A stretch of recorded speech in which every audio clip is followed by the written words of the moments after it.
மனித வாழ்வில் அடங்கியது யாதென எவரேனும் வினவினால் அதற்கான தம் விடை யாது? சற்றே சிந்தியுங்கள். ஆழ்மனதிடம் இவ்வினா எழுப்பினால் அது அட்சர லட்சணமாய் கூறும் ஆசை என்று. ஆசை யாரை விடும்?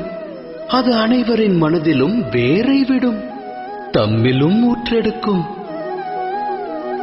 8 திக்கையும் வென்றவர் உண்டு, விண்ணையும் மண்ணையும் ஆண்டவர் உண்டு. ஆனால் ஆசை வென்றவர் அண்டத்தில் இல்லை. ஆசையெனும் மோகத்தை தேடுவதன் மூலம் அனைவரும் அலைவர் அல்லும் பகலும். எனினும் மோகம் என்னும் அக்கூட்டில்தான் ஞானமும் வாசம் செய்கின்றது.